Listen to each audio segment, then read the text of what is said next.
et tous et merci beaucoup d'être là, merci d'être resté là malgré le retard, après avoir persévéré 2 heures dans les transports. Je suis enfin arrivée. Je vous remercie beaucoup la médiathèque de m'accueillir pour vous présenter mes travaux ce soir. Je vais vous en dire un petit peu plus juste après. Je remercie Julie Pellet pour l'organisation de ces journées et pour cet accueil. Je suis très contente de venir discuter dans le cadre de ces cycles de présentation autour de la thématique du tabou, des interdits et des normes. C'est vraiment très stimulant et je suis vraiment très contente de pouvoir discuter avec vous après cette présentation. Je ne vais pas plus traîner pour pas qu'on prenne plus de retard. Peut-être juste avant de commencer, vous dire que je commence habituellement toutes mes présentations par un trigger warning, c'est-à-dire par rappeler que mes thématiques de recherche, dans le cadre de ma thèse, m'amènent à aborder des sujets qui peuvent être difficiles à entendre pour certaines personnes. L'objet de ma recherche doctorale porte sur les violences sexuelles conjugales et elle va m'amener à évoquer différents actes de violence sexuelle pour lesquels je ne me rendrai souvent pas dans les détails, mais en plus des violences sexuelles au sein des couples, j'évoquerai également des cas d'inceste et de pédocriminalité. S'il s'agit des violences sexuelles conjugales d'une thématique qui vous est certainement pas inconnue, c'est des éléments qui ont été beaucoup médiatisés ces derniers temps. Elles sont criminalisées aujourd'hui, on les voit auprès de la justice, devant les tribunaux, elles font l'objet de discours politiques et médiatiques, mais ce n'était pas le cas, moi, sur la période que j'étudie. Je travaille de la fin du 19e à la fin du 20e siècle, je vous en dirai un petit peu plus sur cette période, mais c'est un moment où le viol conjugal n'est jamais condamné par la justice française, et il est donc pas reconnu dans le droit, par la justice et plus largement par la société française. S'il n'est pas condamné, il existe pour autant, on en trouve des traces dans les archives et je vous dirai un petit peu comment est-ce qu'on trouve et comment est-ce qu'il est dit à un moment où il est difficilement verbalisable par les victimes de violences.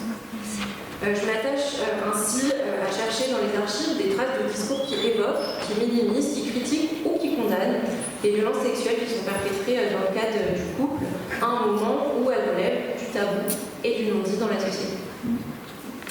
Le 23 janvier 2025, la Cour européenne des droits de l'homme a rendu un arrêt qui sanctionnait la France pour avoir prononcé un divorce pour faute au tort exclusif de la requérante au motif qu'elle avait cessé d'avoir des relations sexuelles avec son conjoint. Ici, c'est le devoir conjugal, cette obligation que se doivent les époux d'avoir des rapports sexuels au cours de leur union, notamment au cours du mariage, qui est remis en cause par la Cour européenne des droits de l'homme. Et s'il est discuté en 2025 auprès de cette instance, il s'agit d'un enjeu qui est présent de façon bien plus antérieure en France. Le droit français n'envisage pas le viol conjugal en tant que coït vaginal. Le coït vaginal, c'est la pénétration pénovaginale. Donc le viol conjugal, en ce sens-là, il n'est pas envisagé avant la fin du XXe siècle, avec la loi du 23 décembre 1980, dont je vous redirai 2 mots un petit peu plus tard, et plus encore avec une jurisprudence qui date de 1992. On est vraiment à la toute fin du XXe siècle. Et cette jurisprudence, elle reconnaît l'existence du viol entre époux sans autres coups et blessures, donc sans que la violence physique soit également présente dans le viol. Le devoir conjugal, il apparaît comme l'un des éléments qui freinent cette reconnaissance de ce type de violence et qui rend plus compliqué leur normalisation lors de la période dont je vais vous parler, à savoir de la fin du 19e siècle jusqu'à la fin du 20e siècle, jusqu'à 1980. Je réalise donc actuellement une recherche de doctorat qui porte sur les violences sexuelles au sein des couples sur le temps long, puisqu'elle s'étend des années 1880, donc la fin du 19e siècle, jusqu'à l'année 1980, où est adoptée la loi qui va définir le viol dans le code pénal. Donc le début de la période que j'étudie, il est marqué par ce qu'on nomme la première révolution sexuelle. Donc ça, c'est une appellation qu'on voit apparaître dans les travaux d'historiennes et d'historiens, qui est marquée par une lente libération de la sexualité, notamment la rupture entre la procréation et la sexualité et la montée de pratiques contraceptives, notamment l'usage du préservatif par exemple, ou la méthode du coït interrompu pour éviter les grossesses multiples. La fin du 19e siècle, elle est également marquée par le développement des politiques natalistes et familialistes. Donc les familles nombreuses, elles sont encouragées dans un contexte de tension internationale où une main-d'œuvre armée semble indispensable au gouvernement français dans l'éventualité d'une guerre qui nécessiterait de défendre le territoire. Cette fin de siècle, elle est également marquée par l'adoption de plusieurs lois dites républicaines, dont la réinstauration du divorce en 1884. Après près de 70 ans d'interdiction et une valeur législative de longue haleine, la loi Naquet a réinstauré le divorce qui avait été supprimé par la loi Bonald de 1816. Donc on a près de 70 ans où le divorce est interdit en France.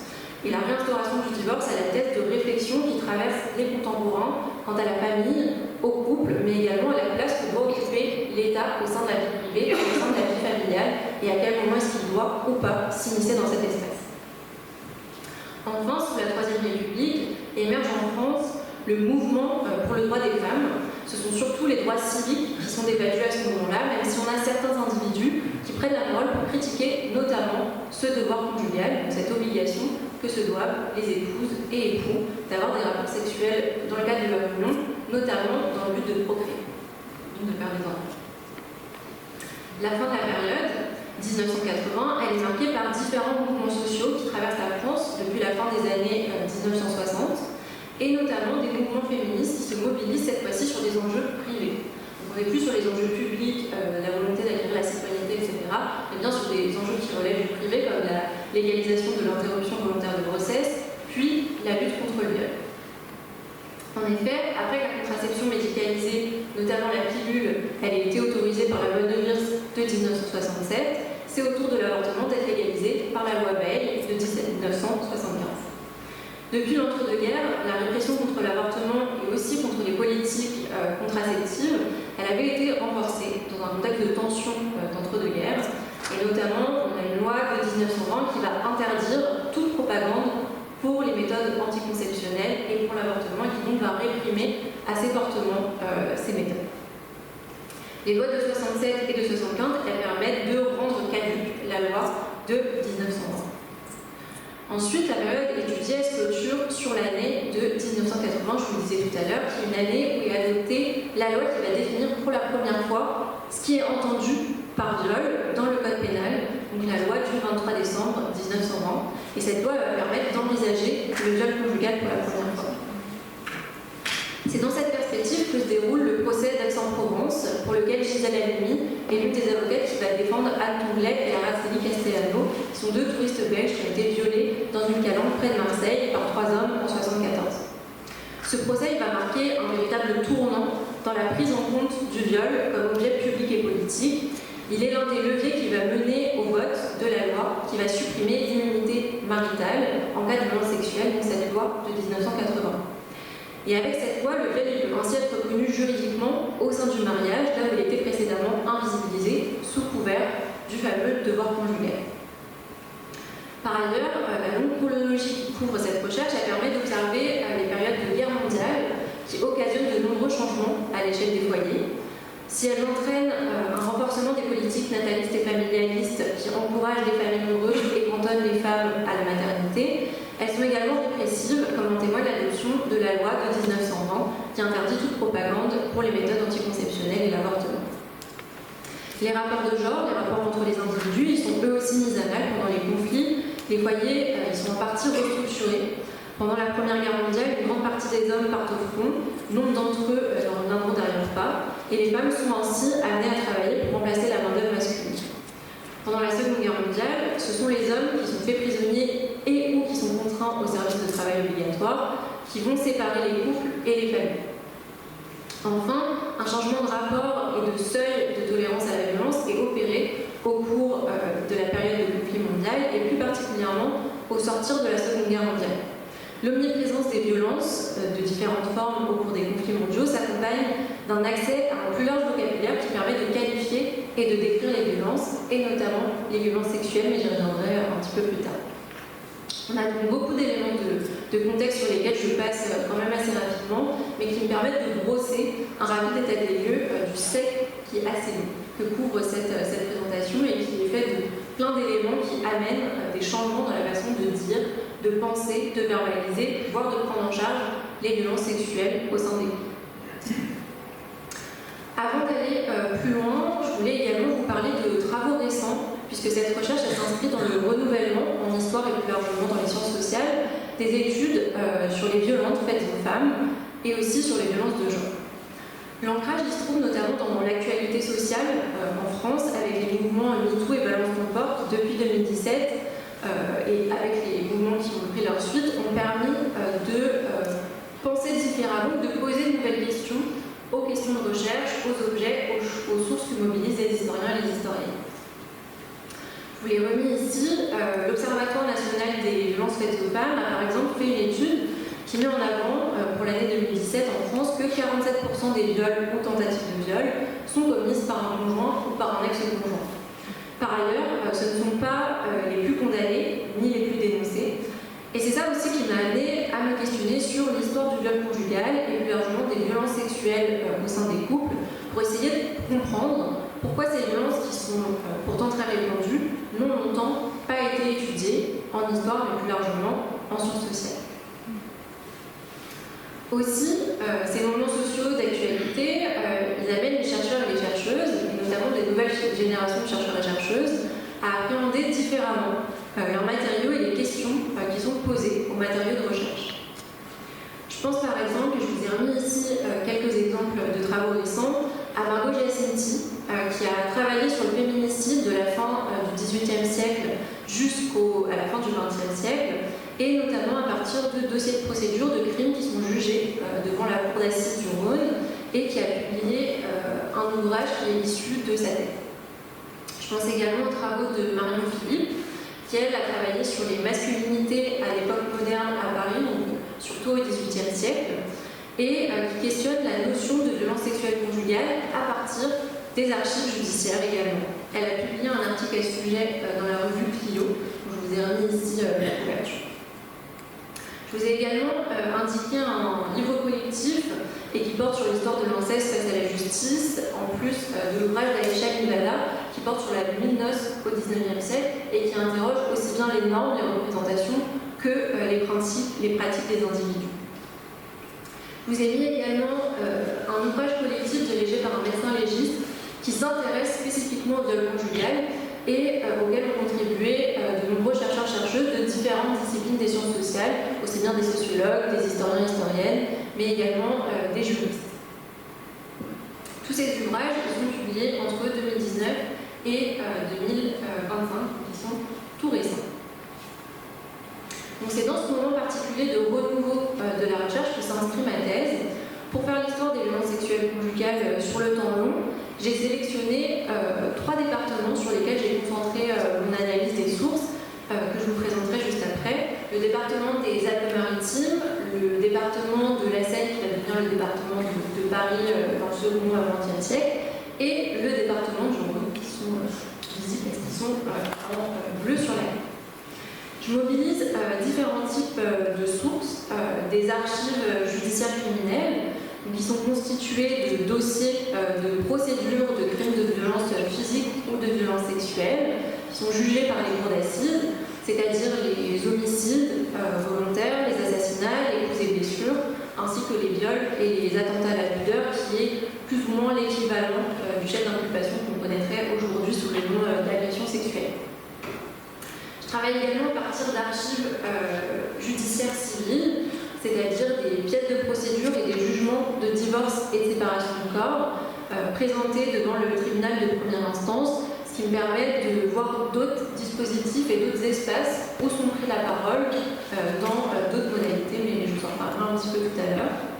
Et j'articule l'étude des archives judiciaires civiles et criminelles à celle des normes et des représentations à travers les discours normatifs pour essayer de comprendre comment est-ce qu'est construit le discours sur la famille, sur la sexualité, sur les violences, et donc comment est-ce que sont conditionnés les individus à les penser et à les verbaliser ou à ne pas les verbaliser.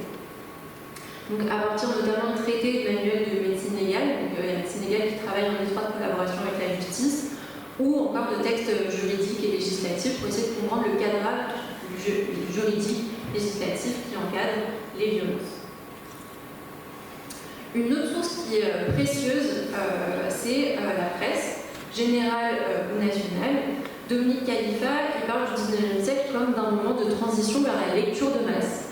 À la fin du siècle, la presse a connu son apogée et c'est à ce moment-là qu'émerge une fascination pour le fait divers qui commence à recouvrir les pages des journaux. Et donc je me penche sur la presse afin d'essayer d'y trouver des traces de certaines affaires qui sont jugées en cour d'assises, ce qui me permet d'observer comment la presse va parler des violences familiales, sexuelles, conjugales, puisque c'est un organe de diffusion d'idées qui est très important à la fin du XIXe siècle. Et en parallèle du fait divers, il y a une autre terminologie qui apparaît à la fin du XIXe siècle, c'est celle du crime passionnel. Vous avez peut-être entendu parler, et on est en théorie plus censé parler dans les journaux aujourd'hui. Si le discours populaire il veut que les crimes passionnels, en particulier ceux qui sont motivés par l'adultère de l'épouse, soient jugés avec indulgence par les magistrats, c'est pas toujours le cas. Et ainsi, la justice, elle n'apprécie pas d'être défiée par les hommes qui sont persuadés qu'ils seraient relaxés s'ils invoquaient le crime passionnel. Pour vous donner un exemple qui illustre comment la presse elle peut influencer les individus et leur façon d'envisager les crimes, jusqu'au passage à l'acte, je vais vous parler de l'affaire d'André Reynaud, qui est un ouvrier teinturier de 29 ans, qui va tuer Jeanne Renaud, après que leur fiançailles ait été rompue par cette dernière.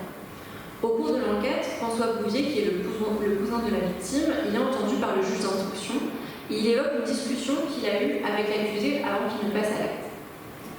Je vous ai remis ici l'extrait de sa déposition auprès du juge et il indique « J'omettais de dire qu'au cours de notre dernière entrevue, Reynaud, qui protestait de son affection pour ma cousine, en vain dans la conversation, il paraissait s'intéresser vivement aux crimes racontés par la presse qui était jugée, à me déclarer que les crimes passionnels n'étaient jamais bien punis et que souvent, les auteurs bénéficient d'un acquittement. » André Reynaud, il est finalement condamné à 20 ans de travaux forcés et à 10 ans d'interdiction de séjour, de quoi démentir l'idée reçue qu'il avait sur son crime et sur l'indulgence dont il aurait pu bénéficier. Mais les propos tenus avant le passage à l'acte montrent bien l'influence que peut avoir la presse dans l'imaginaire collectif et la façon dont elle construit des catégories de crimes qui seraient envisagées comme plus ou moins graves par les individus, si on peut dire, ou en tout cas plus ou moins justifiables auprès des autorités judiciaires. Aujourd'hui, je souhaite vous montrer une façon de faire une histoire sociale des femmes et du genre à Lyon, et plus largement dans le Rhône, à partir d'archives judiciaires. Et pour ça, je vais revenir dans un premier temps sur le cadre législatif qui régit les violences sexuelles, afin de montrer comment est-ce que ces violences, qui peuvent se dérouler au sein des couples, ne sont pas prises en charge par les autorités et sont même souvent délégitimées par les contemporains. Ça m'a même mis à vous présenter mon processus de recherche dans les archives judiciaires criminelles pour vous montrer notamment la constitution des dossiers et à faire un petit focus sur deux affaires pour vous montrer un petit peu ce qu'on trouve dedans et comment sont construits les discours des individus. Pour commencer, je vais revenir sur l'évolution de la prise en charge ou de la non-prise en charge, en fait, des violences sexuelles au sein des couples sur la période du 19e et du 20e siècle. Je vais passer assez vite sur certains éléments de définition, mais on pourra bien sûr revenir, si vous voulez, des précisions par la suite. Donc, sur la période, le viol il est pensé uniquement comme une pénétration vaginale par un pénis, c'est ce que je vous disais tout à l'heure, et le droit n'envisage pas le viol conjugal en tant que coït vaginal avant la fin du XXe siècle, avec la loi de 1980. Mais on a d'autres types d'actes qui peuvent être envisagés comme des violences sexuelles, à l'instar des rapports qui sont dits à l'époque contre nature. Donc, c'est-à-dire le coït anal, la sodomie, les coïts buccaux, donc la fellation, le cunnilingus, ou encore la masturbation forcée. Il appartient alors à la justice d'évaluer ce qui relèverait soit de la violence, soit du devoir conjugal, cette obligation qu'ont les époux au sein de leur couple, notamment essayer de différencier et d'identifier dans quel cas est-ce qu'il faut s'immiscer dans la vie intime des individus et dans quel cas la justice n'a pas à s'immiscer à cet endroit. La loi du 23 décembre 1980, relative à la répression du viol dont je vous parlais tout à l'heure, elle va donner une définition du viol dans le code pénal. Elle va dire que tout acte de pénétration sexuelle, de quelque nature qu'il soit, commis sur la personne d'autrui par violence, contrainte ou surprise, constitue un viol. Et donc là, c'est la première fois qu'on va avoir une définition dans le code pénal. Avant, c'est ce que je vais vous montrer, le code pénal, il se borne à définir les peines qui sont en cours. Les violences sexuelles, elles sont punies dans le code pénal de 1810 sous le chef d'accusation de viol et d'attentat à la pudeur. Ce texte y porte les fondements de la justice pénale du 19e siècle et pour une large partie du 20e siècle, puisque le code pénal de 1810 restera en vigueur jusqu'en 1994. Il est rédigé sous l'impulsion de Napoléon Bonaparte, quelques années après le Code civil de 1804, qui place la famille, le mariage et la filiation au cœur de l'intérêt de la société française. Mais, comme vous pouvez le voir sur le PowerPoint, les articles du Code pénal qui rappellent les chefs d'accusation ainsi que les peines encourues ne donnent pas de définition des différents crimes. L'article du Code pénal qui parle du viol indique seulement que quiconque aura commis le crime de viol ou sera coupable de tout autre attentat à la pudeur, consommé ou tenté avec violence contre des individus de l'un ou l'autre sexe, sera puni de la réclusion. Donc on n'a aucune indication sur ce qui permet de caractériser des violences comme un viol ou comme un attentat à la pudeur. Et donc, sans définition, c'est la jurisprudence qui va dessiner les contours de ce qu'est un viol au regard du droit. Dès 1810, le viol est désigné comme un coït illicite avec une femme qu'on sait ne pas consentir. Et ici, on a plusieurs informations qui émergent. La première, c'est que le viol, c'est un coït, et donc c'est uniquement une pénétration vaginale. Deuxième point, ce coït, il est illicite, il a donc lieu hors du cadre illicite de la sexualité, c'est-à-dire qu'il a lieu hors du mariage. Et ça, c'est un élément qui est souligné par le juriste René Garot dans son traité théorique et pratique du droit pénal français, qui a été beaucoup réédité. Et il écrit qu'un mari qui prendrait sa femme de force ne commettrait certainement pas le crime de viol, même après la séparation de corps. Troisième élément qui émerge de ces éléments de jurisprudence, c'est que la victime n'est envisagée que comme une femme. Semble alors d'emblée exclu des victimes de viol au regard du droit, les hommes et les femmes qui seraient victimes de violences sexuelles au sein de leur mariage. Un arrêt de la Cour de cassation du 25 juin 1857 établit qu'il appartient au juge de rechercher et de constater les éléments constitutifs de ce crime d'après son caractère spécial et la gravité des conséquences qu'il peut avoir pour les victimes et pour l'honneur des familles. Ainsi, l'honneur des familles des victimes est également avancé comme un élément central dans la définition et dans la prise en charge du crime. Un viol constitue un crime contre la personne violée, mais pas uniquement. La famille, et notamment les hommes, sous l'autorité desquels les femmes subsistent, les pères qui, une fois mariés, les époux, apparaissent centraux. Et donc, ça exclut encore une fois la possibilité qu'un viol se déroule au sein du couple. Avec cet arrêt, l'importance de la famille apparaît centrale et permet de deviner la place qu'elle occupe dans la possibilité pour les victimes de violences sexuelles de dire ces violences et d'accéder au statut de victime, aussi bien aux yeux de la justice, mais aussi plus largement de la société des 19e et 20e siècles. Et donc en l'absence de définition par la loi, les juges ils sont laissés seuls définisseurs du crime. Mais les jurisprudences, elles donnent quand même quelques indications sur la façon dont on peut être envisager les violences, et notamment le viol conjugal. Il est totalement impensable qu'un coït vaginal dans le cas du mariage, qui est par ailleurs le seul type d'union qui est envisagé comme légitime au XIXe siècle et inscrit dans le Code civil de 1804, il est totalement impensable que ce coït au sein du couple puisse relever du viol. L'idée qu'il existe un devoir conjugal qui doit être rempli par les époux pour faire des enfants, mais aussi pour éviter l'adultère, apparaît bien ancré dans les esprits. Le viol est envisagé qu'en tant que pénétration vaginale dans la loi jusqu'en 80. Toutes les autres pratiques sont qualifiées, celles qui sont qualifiées de contre nature, et ce sont celles qui ne relèvent pas, qui n'ont pas de visée de reproduction et qui n'entraîneraient pas de grossesse. Et contrairement au viol, qui est totalement impensé dans le cadre conjugal, sous couvert du devoir conjugal, les rapports qui sont dits contre nature imposés au sein des couples peuvent en théorie être criminalisés. Il n'est jamais question d'actes sexuels contre nature dans le code pénal de 1810, ces actes qui se retrouvent sous le terme d'attentat à la pudeur. Et tout comme le crime de viol, ce crime d'attentat à la pudeur, il ne connaît pas de définition dans la loi. On a là aussi un flou de définition.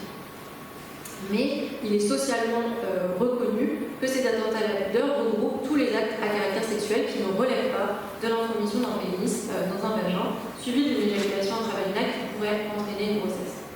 Il y a alors question de coït anal, buccal, mais aussi de masturbation. Dans les dossiers de procédure que j'ai étudiés sur la période de la fin du 19e jusqu'à la fin du 20e siècle, j'ai rencontré aucun cas de figure où un homme est jugé pour des attentats à la pudeur sur son épouse, sur sa maîtresse ou sur sa concubine. Donc, si dans la théorie, ils peuvent être criminalisés. Dans la pratique, ils ne le sont pas, ou en tout cas, ils ne le sont pas dans les départements que j'étudie. Mais ces dernières, elles peuvent évoquer des relations dites contre nature forcée lors de procédures de divorce ou de séparation de corps, ou lors de procédures pénales où elles sont entendues en qualité de témoins. J'y reviendrai par la suite. Si la façon de qualifier les actes sexuels violents dépend évidemment de la classification pénale, on a d'autres éléments qui entrent en compte dans les définitions que les autorités judiciaires vont donner au récit d'actes sexuels non consentis au sein des couples.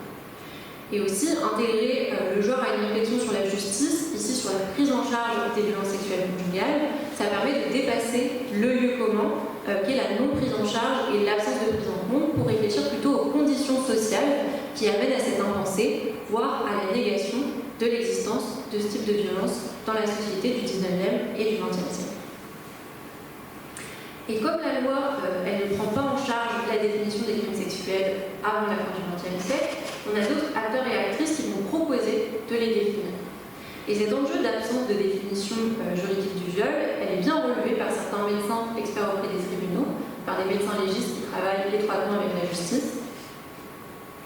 À la fin du 19e siècle, dans son précis de médecine légale, le médecin lyonnais Henri Bouteille va proposer de définir le viol. Il dit que le viol est constitué par un attentat à la pudeur avec violence dans lequel le coït, avec intromission du membre viril dans les voies génitales, est pratiqué contrairement à la volonté de la victime. Et ici, l'ensemble des stéréotypes et des attendus sociaux autour du genre, du couple, de la sexualité, que l'on retrouve dans la définition qui est proposée par Henri Bouteille, vont contribuer à construire des imaginaires autour des questions de sexualité et de violence. Une distribution genrée des rôles dans la sexualité est présente. On aurait d'un côté des femmes passives et soumises, et de l'autre des hommes actifs et entreprenants. Ça, c'est quelque chose qu'a bien montré l'historienne Pauline Mortas, qui a travaillé sur la défloration au XIXe siècle et qui a travaillé notamment sur toutes les représentations qui existent autour de la défloration, et qu'on a vraiment une division sexuelle des rôles et des attendus sociaux. Et donc le travail de définition qui est opéré par les autorités judiciaires, il se borne uniquement à un caractère théorique. Étroitement lié au monde judiciaire, le milieu médical va véhiculer des avis qui sont bien tranchés sur les questions de violence sexuelle. Le docteur Lionel Alexandre Lacassène, qui est lui aussi médecin expert auprès des tribunaux et donc qui est amené à examiner des victimes de violences sexuelles, il va qualifier par exemple les dénonciations de violence, de chantage ou de vengeance à satisfaire. On a bien un petit extrait ici du précis de médecine légale. On imagine donc bien le soupçon et la suspicion qui pèsent ici sur les personnes qui porteraient plainte pour viol ou pour attentat à la pudeur. C'est donc à un moment où le crime de viol, mais aussi celui d'attentat à la pudeur, n'est pas défini clairement que cette recherche s'intéresse. Cette absence de définition, elle amène la jurisprudence ainsi que les médecins légistes, notamment lyonnais, à proposer des pistes pour caractériser les différents actes. Mais c'est également l'occasion d'exclure le couple des espaces où peuvent se dérouler ces violences sexuelles, comme le souligne notamment le juriste René Garon. Et comme les violences sexuelles qui se déroulent au sein des couples ne sont pas criminalisées, il faut donc farfouiller dans différents types de documents pour essayer de saisir des paroles qui sont, en tout cas pour le début de la période, parcellaires et euphémisées, mais qui deviennent, sur la fin de la période et notamment au sortir de la Seconde Guerre mondiale, beaucoup plus détaillées. En 1996, l'historienne Anne-Marie Zone a mobilisé les archives judiciaires pour étudier la sexualité des Françaises et des Français au 19e et au 20e siècle, dans du premier baiser à l'alcool. Elle souligne l'abondance de la documentation qui est produite par la justice sur ce qu'il convient de taire. Justice qui fouille la vie privée des inculpés, des victimes et des témoins, mais qui les laisse aussi s'exprimer. Et donc au-delà de la violence que ce type de document donne à voir, elle informe aussi sur les individus, les liens fictifs, les liens familiaux, mais aussi sur les stéréotypes et les attendus qui sont diffusés et qui sont reproduits dans l'intimité. Les couples que moi j'ai pu identifier dans les archives judiciaires criminelles jusqu'ici le sont à partir de deux types d'affaires. D'une part, des affaires de violences sexuelles sur autrui, des viols et des attentats à la pudeur qui sont perpétrés majoritairement sur des enfants du couple. La procédure et l'enquête judiciaire sont l'occasion pour les épouses et pour les concubines de relater aux autorités judiciaires et médicales leur expérience quotidienne d'une sexualité contrainte et violente.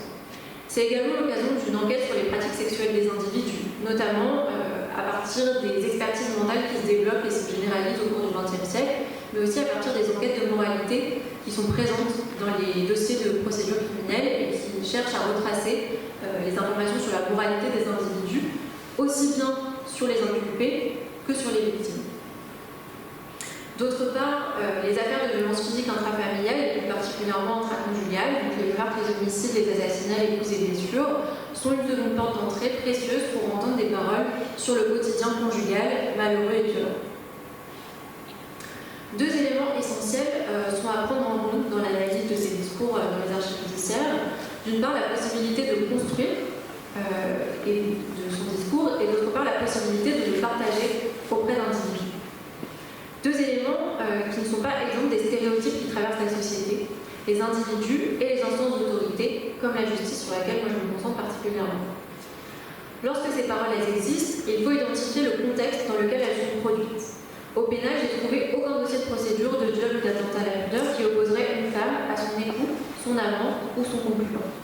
Mais c'est possible de trouver ces témoignages dans les affaires de violences sexuelles sur une tierce personne ou dans des dossiers de procédure de violence physique exercée dans un cadre conjugal.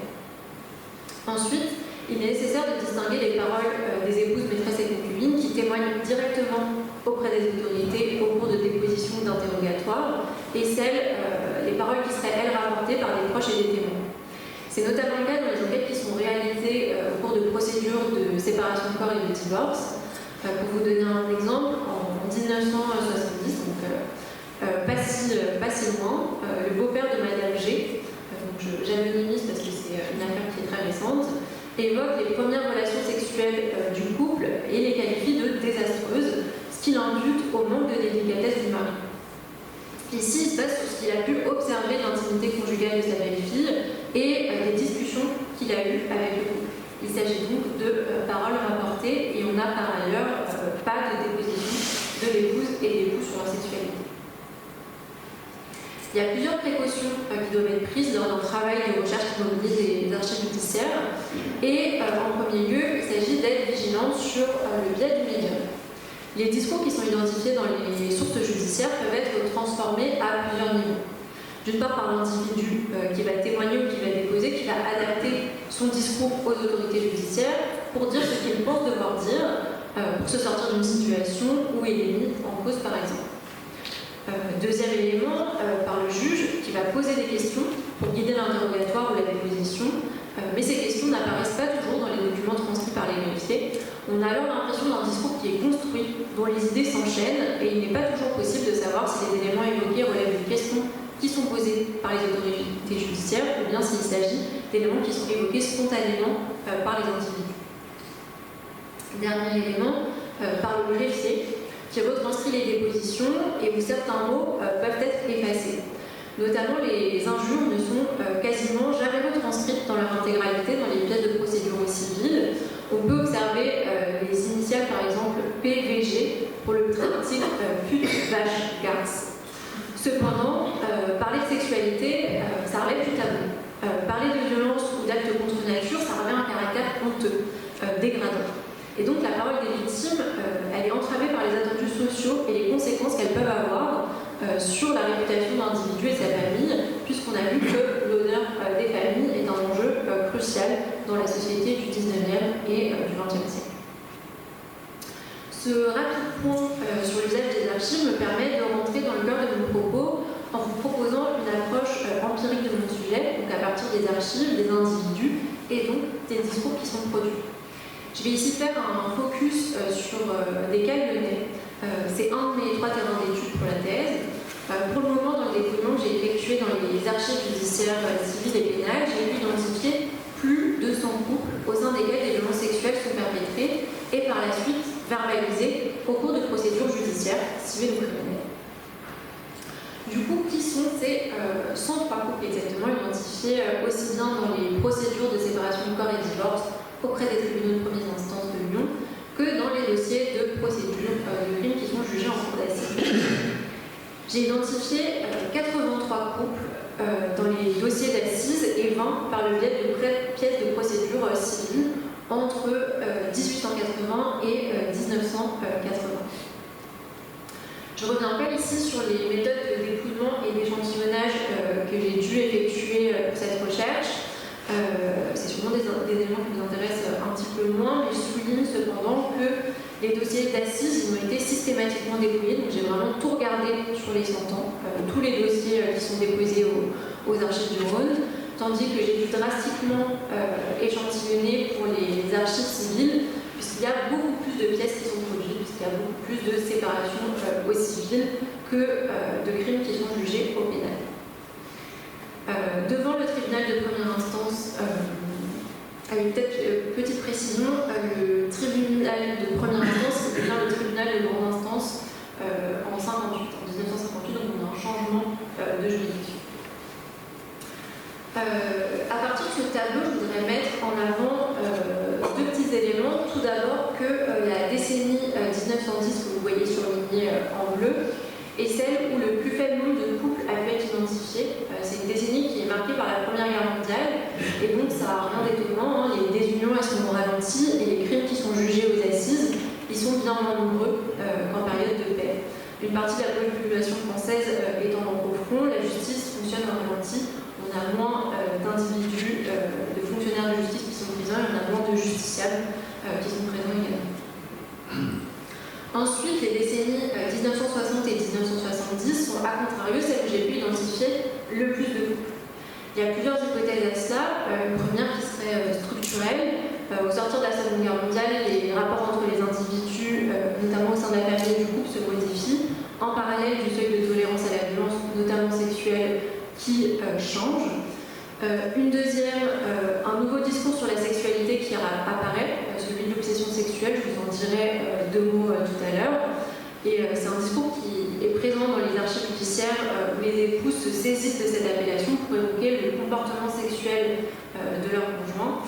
Et donc, on aurait un nouveau vocabulaire qui apparaîtrait et qui permettrait de qualifier les actes, les comportements, etc.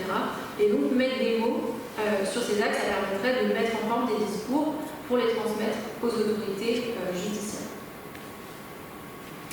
J'aimerais poursuivre sur une analyse plus précise des archives judiciaires pénales, notamment sur le type de dossier au sein desquels j'arrive à saisir des paroles évoquant des faits de sexualité non consentis et violents dans les couples. Il existe une répartition quasi symétrique entre les crimes sexuels et les crimes de violence non sexuelles au sein desquels j'ai identifié des couples.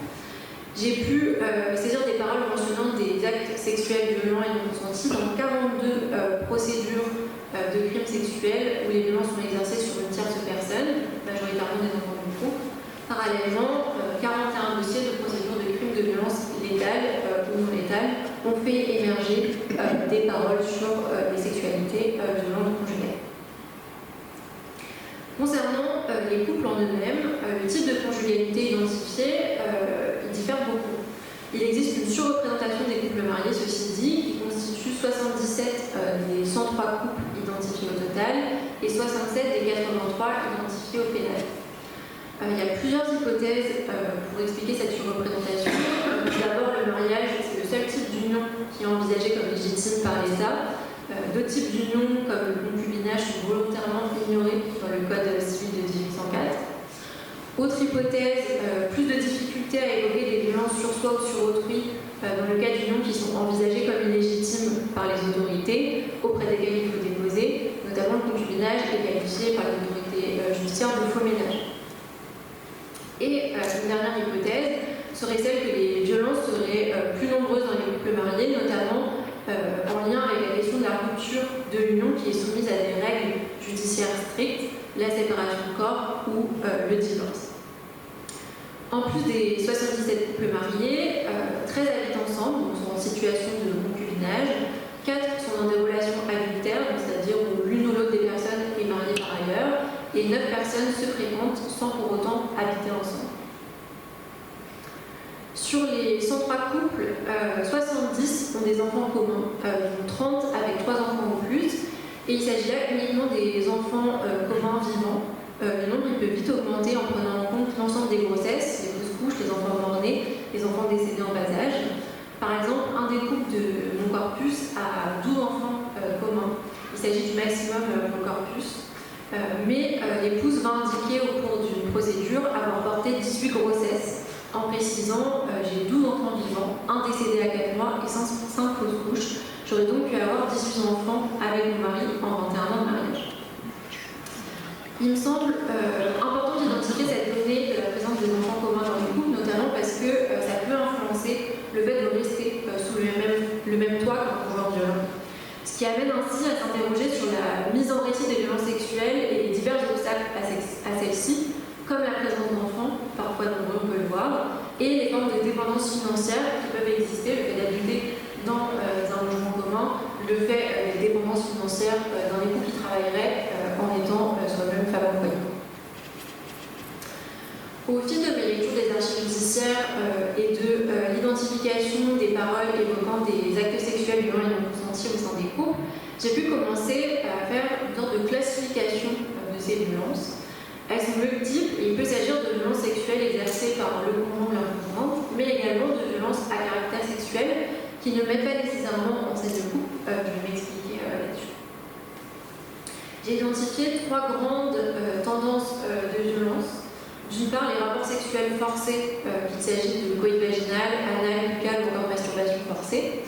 Le vocabulaire utilisé pour évoquer ces rapports informe également sur le non-consentement en vue de la quantité des rapports exigés. C'est la question de l'obsession sexuelle que j'évoquais tout à l'heure, et plus largement ce qui peut être appelé les assiduités excessives des conjoints.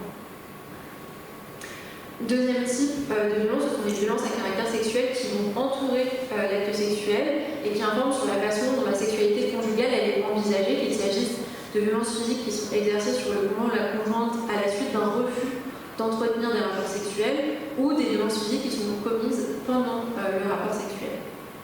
Enfin, les violences sexuelles ou à caractère sexuel qui ne sont pas directement en rapport avec l'acte du coït au sein du couple, notamment les violences qui passent par le regard lorsque la conjointe est forcée de regarder son conjoint avoir une relation sexuelle avec une tierce personne. C'est revenu plusieurs fois dans les archives judiciaires que j'ai étudiées. Ou d'autres types de violences à caractère sexuel comme l'organisation de viols collectifs par notre homme sur une ex-conjointe, ou des violences physiques sur le sexe d'une conjointe, ou encore la prostitution imposée par le conjoint. Ça, c'est quelque chose qui apparaît tout au long de la période, des hommes qui forcent leur épouse ou leur concubine à se prostituer pour en retirer des bénéfices financiers. Ces catégories sont évidemment à discuter, mais je vais essayer d'englober 3 grandes tendances qui transparaissent jusqu'ici, ce qui pose la question on peut ou pas monter en généralité, mais en tout cas d'essayer de voir quel type de violence émerge et quel type de violence sont réalisées face aux autorités judiciaires. Elles sont multiples, ces violences, et les discours qui sont construits pour en parler informent sur la façon dont est envisagée la sexualité conjugale et plus encore le corps des femmes dans cette sexualité. Il y a une forme d'appropriation de leur corps et de leur autonomie et de leur sexualité qui transparaît à la lecture des archives judiciaires. Elles sont envisagées comme étant à la disposition dans la sphère privée d'un époux, d'un concubin ou d'un amant qui demande un rapport sexuel. Les refus semblent peu acceptés, a priori peu verbalisés. Ils sont violemment reçus lorsqu'ils le sont. Cette disposition du corps féminin, elle apparaît également dans la sphère publique sous le contrôle du dit époux, conjoint ou amant qui marchandise le corps de sa compagne en la forçant à se prostituer. Si l'acte sexuel violent et non consenti n'est pas commis au sein du couple, c'est bien le conjoint qui est à l'origine du rapport imposé. À la frontière entre l'intimité du foyer familial où prennent place des sexualités violentes et la sphère publique judiciaire où peuvent être verbalisées ces dernières, il appartient alors de se demander comment les femmes mettent en mots les actes sexuels violents et non consentis qui se déroulent au sein de leur couple.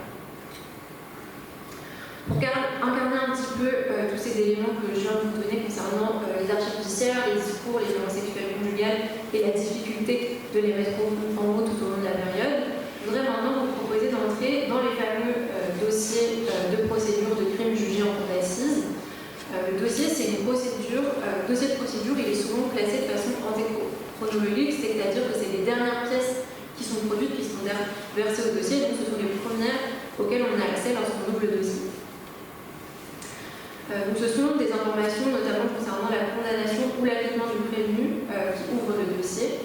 Et moi, afin de savoir si je vais pouvoir trouver dans ce dossier des éléments qui relèvent de violences sexuelles conjugales, je je pars à la recherche de 2 documents décrits dans le dossier. Le premier, c'est l'acte d'accusation qui offre un résumé des faits des chefs d'accusation et des personnes qui sont concernées. Et le deuxième, c'est l'inventaire qui permet d'identifier les différentes pièces qui composent le dossier et donc de rapidement situer si une épouse, une maîtresse ou une concubine est entendue dans le cadre de l'instruction.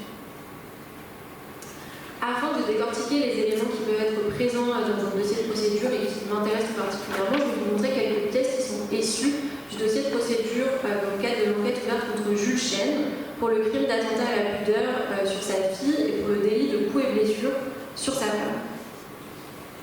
Jules Chêne, c'est un coiffeur de 42 ans qui habite à Lyon avec sa femme, qui s'appelle Elisa Signolet, qui a 36 ans et qui est ménagère, avec laquelle il est marié depuis 17 ans. Ils habitent avec leurs 2 enfants, Clotilde qui a 13 ans et Louis qui a 15 ans et demi. L'inculpé, il est jugé en février 1907 aux Assises du Rhône pour le premier chef d'inculpation, donc pour attentat à la pudeur sur sa fille, et il est condamné à 3 ans de prison. Le mois suivant, il est jugé par le tribunal de première instance de Lyon, au greffe correctionnel, pour des violences sur son épouse, mais également sur sa fille, et il est condamné à 13 mois d'emprisonnement, qui vont se confondre avec les 3 ans qui sont prononcés par la Cour d'assises. Et donc c'est dans ce type d'affaire où un homme il est jugé pour des violences sexuelles sur un membre de sa famille et où sa conjointe elle est vivante et peut déposer que je peux trouver des récits sur les violences sexuelles conjugales. L'acte d'accusation, qui est donc le premier document que je cherche dans le dossier, permet d'obtenir un rapide résumé de l'affaire. Qui est l'inculpé, notamment est-ce qu'il est en couple, quels sont les faits qui lui sont reprochés avec un résumé des éléments qui a permis de mettre en avant l'enquête, notamment la moralité et le comportement des individus, et enfin le chef d'inculpation qui est revu. Ici, dans cet acte d'accusation, on apprend que Jules Chêne se livrait fréquemment sur sa femme à des violences graves et qu'un soir il s'approcha de sa femme déjà couchée et feignant de la caresser, la saisit à la gorge et l'eut probablement étranglée si la jeune Clotilde n'était accourue au secours de sa mère. Par ailleurs, on apprend aussi qu'il se livrait sur sa fille aux attentats à la pudeur les plus caractérisés depuis plusieurs années. Une fois que j'ai une idée de ce dont il est question dans le dossier, de qui sont les protagonistes et leurs relations, je cherche ensuite l'inventaire dressé par les autorités. L'inventaire, il recense donc l'ensemble des documents qui composent le dossier de procédure, ce qui permet de savoir d'emblée si la conjointe ou le conjoint est entendu par les autorités et de retrouver rapidement les différentes pièces du dossier puisqu'elles sont en théorie numérotées dans l'inventaire. Et donc ça permet aussi de savoir si une expertise mentale est réalisée, mais j'y reviendrai. Une fois que je sais où chercher grâce au numéro donné au document indiqué dans l'inventaire, j'identifie les interrogatoires de l'inculpé ainsi que les dépositions, notamment de la conjointe. Ces documents ils permettent d'avoir plus de détails sur les faits qui peuvent être mentionnés et résumés dans l'acte d'accusation. Et même si la majorité des questions qui sont posées par les juges d'instruction concernent les faits qui sont reprochés, il peut parfois émerger dans les documents des éléments qui concernent la conduite du conjoint et notamment des faits de violence, parfois sexuels, dans un cadre conjugal. Par exemple, lors d'une confrontation de Jules Chêne avec sa femme et ses enfants, on peut lire les éléments suivants, c'est ce que je vous ai indiqué ici. L'inculpé dit à sa femme « M'as-tu déjà vu en état d'ivresse ?» Elle lui répond « Oui, quelquefois ». Il lui dit « Ai-je eu des relations avec toi en état d'ivresse ?» Elle lui répond « Oui, quelquefois, et tu n'as pas toujours été correcte. » Ici, ça nous informe sur la sexualité conjugale, notamment lorsque le mari est sous l'influence de l'alcool, qui est identifié comme un fléau social en France depuis le XIXe siècle. C'est-à-dire qu'il fait l'objet d'une attention accrue de la part des pouvoirs publics, au même titre que l'avortement par exemple, ou les maladies vénériennes. Ici, les paroles d'Elisa Chêne sont euphémisées, mais elles permettent tout de même de saisir à demi-mot une sexualité à minima non consentie, voire violente. Il n'a pas toujours été correct avec elle. L'euphémisation, dans la description des violences, est présente sur toute la période que j'étudie, des années 1880 jusqu'à l'entre-deux-guerres. Pour vous donner quelques chiffres, à Lyon, j'ai identifié 30 dossiers entre 1880 et 1949, contre 52 entre 1950 et 1980. Et ça, c'est dû à un tournant dans la façon de décrire les violences de façon beaucoup plus détaillée au sortir de la Seconde Guerre mondiale, comme on le verra juste après. Une autre pièce de procédure qui devient très importante au cours du 19e et surtout au cours du 20e siècle, c'est l'expertise mentale. C'est un document qui n'est pas systématiquement présent sur le début de la période, mais qui va se systématiser petit à petit, notamment au 20e siècle, au sortir de la Seconde mondiale. L'examen mental il permet d'apprendre beaucoup d'éléments sur les individus qui ne sont pas nécessairement présents dans le reste de l'enquête. L'examen il peut revenir sur des antécédents familiaux et personnels, sur les faits de l'inculpation, sur l'état actuel de l'individu. Souvent, cet examen il informe aussi sur la sexualité et en gros sur les pratiques sexuelles de l'individu ou sur les pratiques sexuelles conjugales. Ici, le médecin il indique je l'ai interrogé, donc Jules Chêne, sur son sens génital. Il m'a répondu qu'à ce point de vue, il n'a jamais été excité. Il nie toute aberration sexuelle. On a donc différentes actrices et acteurs qui sont entendus au cours des procédures, les conjoints, les conjointes lorsqu'elles sont en vie, la famille, les enfants, les parents, des membres plus éloignés, et les connaissances, des voisins, voisines, des collègues, amis. En parallèle, les voix des autorités policières, judiciaires, le juge d'instruction, la police ou la gendarmerie, ainsi que des autorités médicales avec les médecins légistes, les psychiatres, voire les psychologues, peuvent également être saisies. Ce sont ces multitudes de voix qui permettent d'identifier des récits de violences sexuelles qui se déroulent dans un cadre conjugal. Je vais maintenant revenir sur une affaire jugée par la Cour d'appel de Lyon en 1968, donc un peu récente. Je vais cette fois encore vous montrer des documents, mais pas de leur intégralité. Cette affaire elle a été jugée il y a moins de 100 ans et elle est donc soumise à des enjeux de confidentialité. Je dois garantir l'anonymat des individus pour des questions de respect de la vie. À la fin de l'année 1968, M. A, il est jugé pour des attentats à la pudeur sur l'une de ses filles et il est condamné à 5 ans d'emprisonnement par la Cour d'appel de Lyon. Cet ouvrier, né au début des années 1920 en Italie, il est marié et père de 3 enfants et il habite à Villeurbanne avec sa famille. À la fin de l'année 1967, sa fille aînée se présente auprès de la sûreté urbaine, qui est un service de police chargé des plaintes à caractère grave, pour porter plainte contre son père pour de multiples agressions sexuelles. Les différents documents qui sont produits pour résumer les faits indiquent que l'inculpé présente rejeté sur sa femme la responsabilité de son comportement parce que, dit-il, elle manquait de féminité et ne se soumettait pas à toutes ses exigences sexuelles. La dame A répond que son mari était véritablement obsédé à cet égard et qu'elle avait toujours accepté les rapports, mais pas aussi fréquemment que celui-ci l'exigeait. Au cours de l'expertise mentale réalisée par 2 médecins lyonnais, l'idée que c'est à cause de la frigidité de sa femme mutilée par une opération en 1963 qu'il agresse sexuellement sa fille, elle est remobilisée. Il met par ailleurs en avant son ethos de bon travailleur et de bon père de famille, l'image sociale du parent modèle. Ça, il s'agit d'une stratégie de défense qui est souvent utilisée, en particulier dans les affaires de violences incestueuses. L'historienne Anne-Emmanuelle de Martigny, elle a bien mis en avant pour la période de l'entre-deux-guerres, notamment avec son étude de la célèbre affaire de Violette Nozière, dont vous avez peut-être entendu parler, qui est une jeune fille qui a empoisonné ses parents. Son père est décédé, et sa mère, au cours de l'instruction, elle a révélé que si elle avait commis ce double parricide, c'est parce que son père l'agressait sexuellement. Et donc, au cours de l'affaire de Violette Nozière, cet ethos du bon père de famille, du bon ouvrier, est hyper mobilisé aussi bien par les autorités judiciaires que par la presse qui va véhiculer cette étude du bon père de famille. L'idée, c'est de délégitimer la parole des jeunes filles. L'argument de défense de M. A visant à rejeter sur sa femme le nom de la responsabilité des attentats qu'il a commis en raison de son manque de féminité et de sa frigidité apparaît dans différents interrogatoires. C'est par exemple le cas dans celui-ci, qui date de l'été 68, où le juge l'interroge sur ce mécanisme de défense. Le juge d'instruction lui fait d'ailleurs remarquer que son épouse le qualifie d'obsédé sexuel à cause de nombreux rapports sexuels qu'il entend lui imposer au cours de leur vie conjugale. Cette accusation d'obsession sexuelle elle a émergé dès la première audition de Madame A auprès de la sûreté urbaine à la fin de l'année 67. Elle expliquait notamment « Je pense que mon mari est un obsédé sexuel. Au début du mariage, je ne pensais qu'aux questions sexuelles ayant des rapports exagérés, si bien que je ne tenais pas le rythme, surtout après avoir eu des enfants. J'ai tout de même toujours eu des rapports avec lui. J'ai été opérée d'un fibrome il y a 4 ans et je ne suis restée que 2 mois sans avoir de rapport sexuel avec mon mari. J'ai eu du mal à l'empêcher d'avoir des rapports avant, bien que je venais d'être opérée. »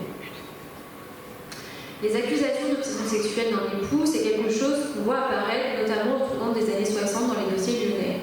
Des femmes vont qualifier leurs conjoints d'obsédés sexuels, notamment lorsque ces derniers leur imposent des relations sexuelles qu'elles jugent trop fréquentes, et elles parlent souvent de plus de 2 rapports par jour. C'est le cas de Madame A dans cette affaire.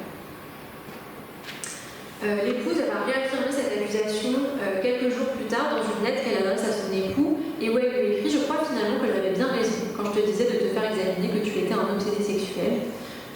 malheureux en ne répondant pas ou cédant pas à tous tes désirs. Mais j'étais découragée et l'air fatiguée depuis tant d'années. Il t'aurait fallu une femme hystérique pour te contenter.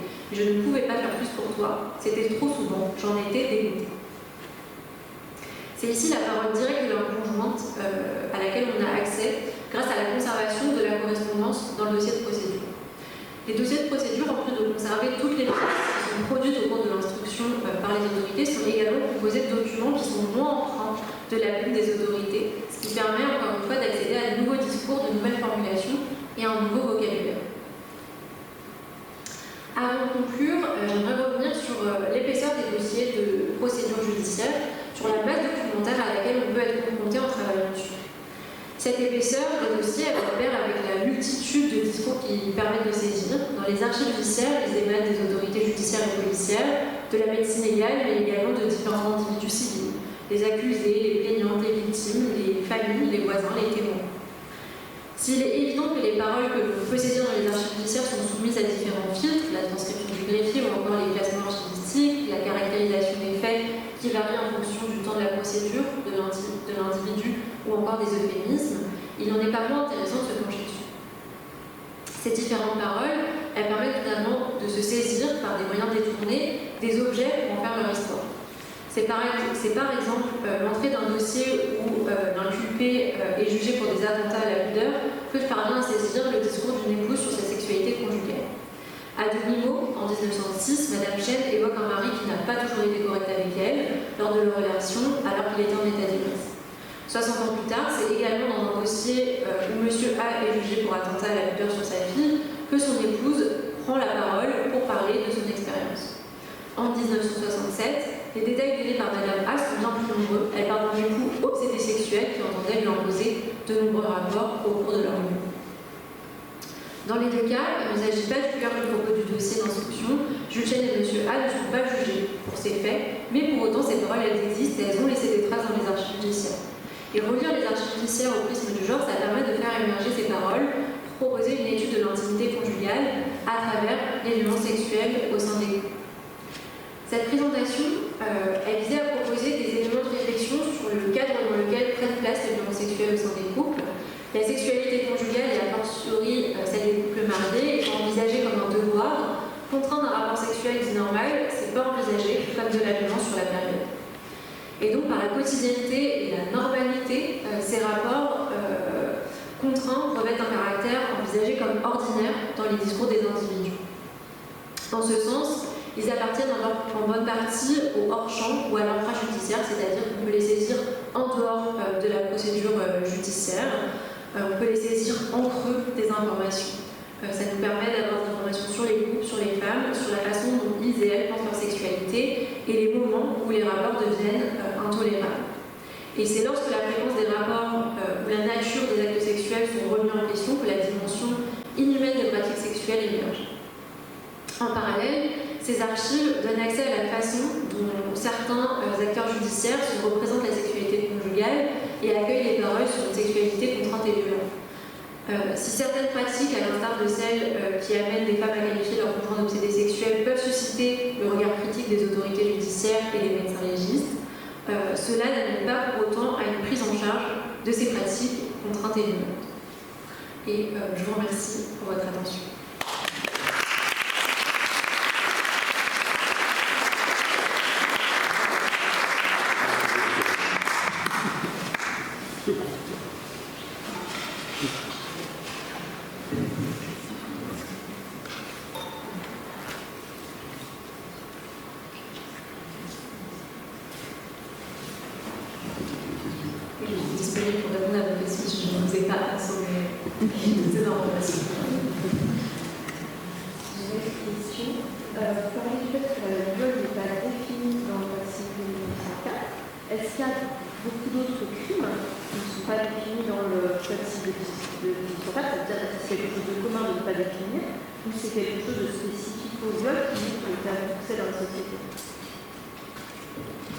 Merci beaucoup pour votre question. Alors c'est dans le code pénal de 1810. Ouais, c'est peut-être moi qui me suis emmêlée les pinceaux, c'est dans le code pénal de 1810 et c'est pas spécifique au crime de violence sexuelle. C'est plus large. Je pense que c'est la façon dont les législateurs ont produit le code pénal, mais c'est vrai que du coup ça produit quand même beaucoup de discours par ailleurs pour essayer de donner un cadre pour aider les magistrats après à rendre la justice. Et donc c'est notamment le cas pour le viol et les atteintes à la pudeur, on essaye de donner des petites pistes pour appliquer le code pénal. Oui, vous avez dit globalement en 1880, donc le divorce a été déclaré. Alors, par pur cynisme, c'était un divorce au profit des hommes ou un divorce au profit des femmes? Très bonne question. Alors, le divorce, il avait d'abord été instauré sous la Révolution française et il y avait plusieurs modalités sous lesquelles on pouvait divorcer. Il y avait le consentement mutuel, il y avait les incompatibilités du genre, etc. Donc, c'est-à-dire qu'on pouvait divorcer sans faute grave. Et lorsqu'il est réinstauré en 84, il est réinstauré de façon beaucoup plus contraignante, notamment parce qu'on a le code civil napoléonien qui est passé entre-temps et qu'on a vraiment à cœur dans ce code civil de mettre la famille et de contrôler en fait la famille, notamment sous l'égide du mariage.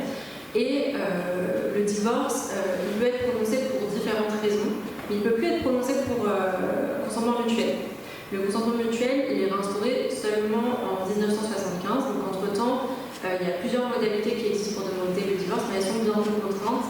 C'est les excès, les sévices, les injures graves. Donc pareil, on n'a pas de définition qui permet de savoir quoi les caractéristiques de ces différents éléments, mais grosso modo, c'est les violences physiques, c'est l'adultère, il y a le fait si la personne est condamnée à ce qu'on appelle une peine inflictive ou infamante, c'est-à-dire si elle est condamnée par la cour d'assises. Donc du coup, tous les individus peuvent demander le divorce, mais sous des conditions qui sont très restreintes. Et c'est majoritairement les femmes qui demandent le divorce sur la période que j'ai vue, pour des faits de violence en grande partie.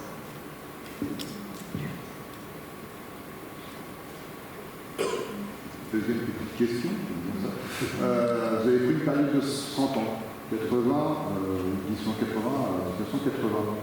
Je vois bien à peu près le déclenchement de 1980 avec justement la loi sur la définition exacte du viol. En 1880, etc., il y a une espèce de déclencheur. Il y a eu un gros événement en 1880 qui permet d'avoir cette tranche de 100 ans. C'est pour ça que...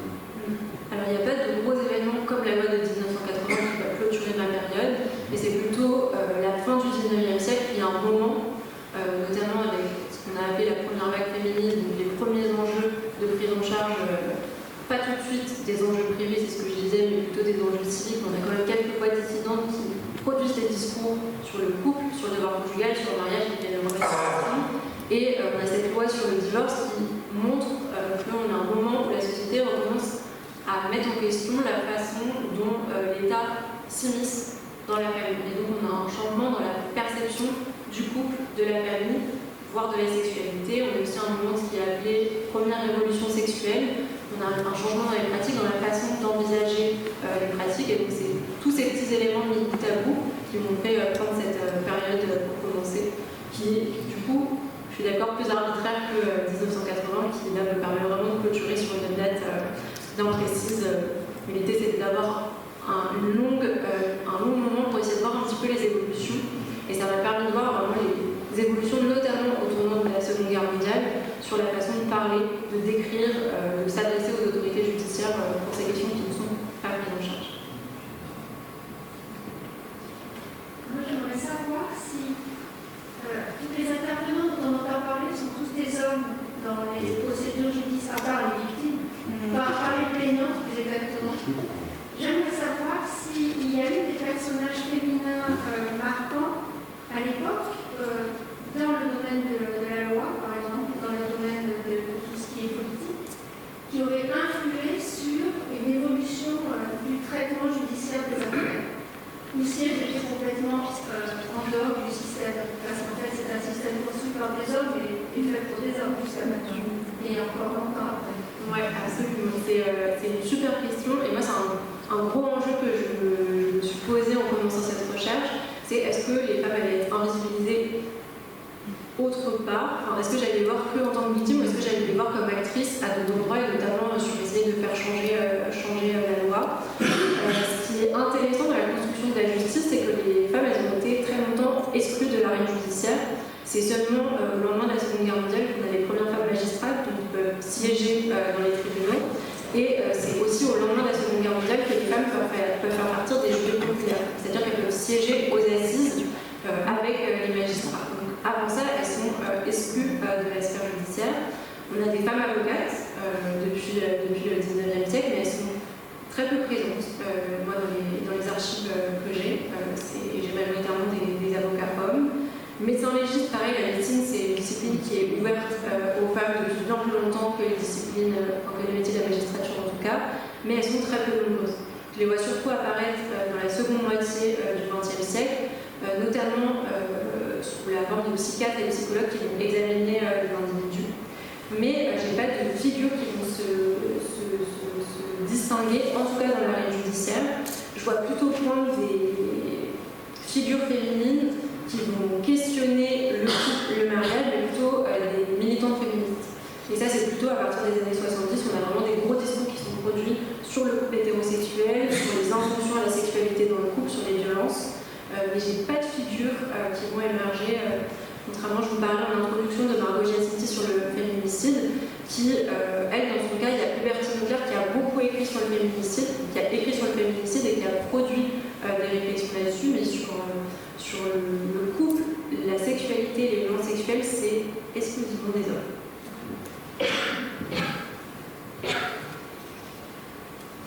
Est-ce que l'évolution par rapport au viol dans le couple, c'est aussi dû au fait que l'Église, la religion, elle intervient de moins en moins?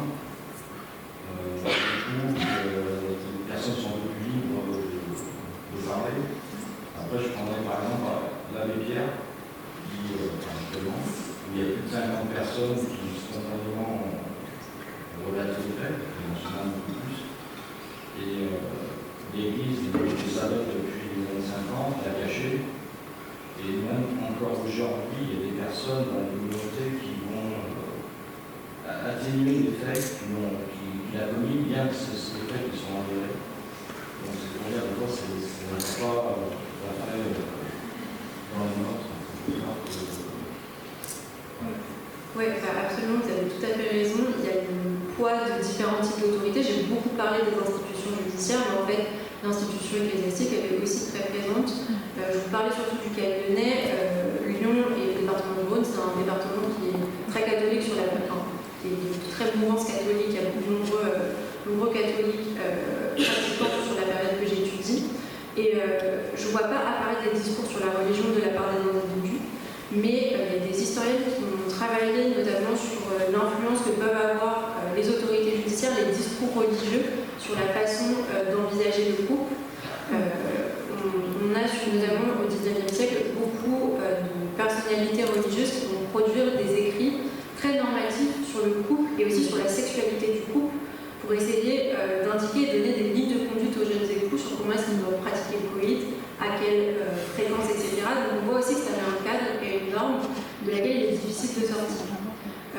Peut-être là-dessus, il y a Aïcha Limada, qui a travaillé sur la lumineuse et qui a beaucoup travaillé à partir d'archives vaticanes, et donc sur les séparations notamment, les séparations pas civiles du coup, mais religieuses des individus. Et là, elle voit vraiment le poids de la religion sur la façon dont on verbalise ou on ne verbalise pas. Et la religion catholique, elle a une forte influence qu'on voit notamment sur le fait qu'on parle sur la période de crimes contre nature. Cette expression contre nature, elle vient de l'Église.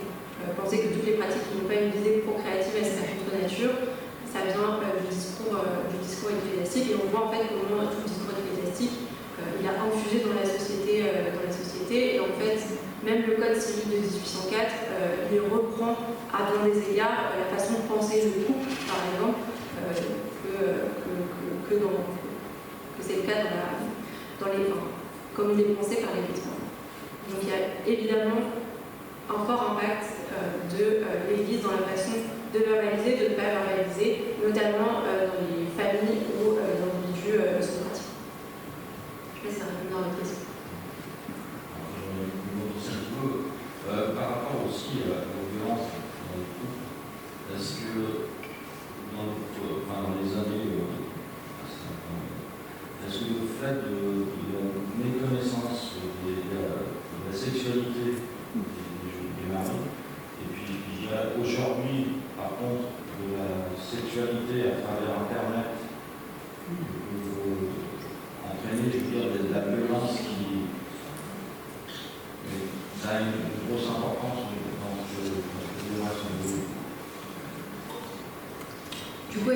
méconnaissance de la sexualité sur la période, ça pouvait aussi avoir un impact sur... Et puis aujourd'hui, c'est une méconnaissance par rapport à, disons que ces personnes pourraient connaître la sexualité à travers Internet. Souvent, c'est une fausse, enfin, la parler, mais je veux dire, souvent, il y a beaucoup de violence, beaucoup de choses comme ça Alors pour la période actuelle, comme c'est pas trop mes objets, on ne va pas trop me prononcer là-dessus, mais il y a des sociologues qui ont pas mal travaillé sur la sexualité et notamment sur la sexualité dite ordinaire de la sexualité des couples. Je pense notamment à Cécile Thomé qui a travaillé sur du temps assez long, qui a travaillé plus ou moins à partir des années 70, qui retrace un petit peu les pratiques sexuelles des Français des années 70 jusqu'aux années 2020. Et qui tire un peu les fils sur la façon dont les individus pensent la sexualité, vivent leur sexualité et la façon dont il peut y avoir des violences dedans. Il ne me semble pas qu'elle ait mis au jour la façon dont l'émergence de la pornographie a eu un impact sur la sexualité des individus. Mais il y a peut-être d'autres chercheuses qui en discutent. Donc là-dessus, je laisse plutôt les sociologues parler de l'époque très contemporaine. Donc, je pense qu'il y a Marion Maudet qui vient dans pas très longtemps. Donc, peut-être qu'elle pourra vous éclairer avec la casquette de sociologue. Mais pour la période plus ancienne, c'est sûr que la méconnaissance de la sexualité, elle a un impact. Et elle a un impact notamment du côté des femmes qui ne sont pas du tout préparées à ce que c'est la sexualité. En tout cas, pour la fin du 19e et la première partie du 20e siècle. Il y a vraiment une méconnaissance de ce qui est impliqué notamment dans le mariage, de ce que c'est la vie de noces. Chahine Bada l'a démontré, c'est que en fait, on sait qu'on va se marier, on sait que ça implique des choses, mais on n'a aucune idée de ce qui va se passer concrètement dans les faits au cours de la vie de noces. Et on attend beaucoup symboliquement de la part des mères qu'elles transmettent des informations à leurs filles, mais il y a cette question de la pudeur, du tabou qui existe sur la sexualité. Donc en fait, bien souvent, les jeunes filles elles découvrent au cours de la vie de noces ce que c'est que la sexualité, et souvent c'est des expériences douloureuses et violentes, et c'est des viols. Et c'est ce qui est appelé au 19e siècle, l'expression c'est le viol légal pour parler des violences sexuelles qui ont lieu au cours de la vie de noces. C'est souvent lié à cette question de la méconnaissance de la sexualité. Il y a comme la loi aussi qui, la femme était la possession. La personne disait qu'il y a aussi la loi qui dit que la femme est la possession de l'homme. En effet, dans le code civil de 1804, la femme, notamment la femme mariée, elle est considérée statutairement comme une mineure. Elle est sous l'autorité de son mari. En effet, on a aussi, et en effet c'est inscrit dans les textes et c'est des normes de l'époque, une vraie soumission, notamment dans le cadre du mariage, des femmes qui sont subordonnées à la femme. Elle passe même de la soumission au père à la soumission au conjoint. C'est ça. C'est quand même symbolique et l'inceste, ça peut en découler aussi. Absolument.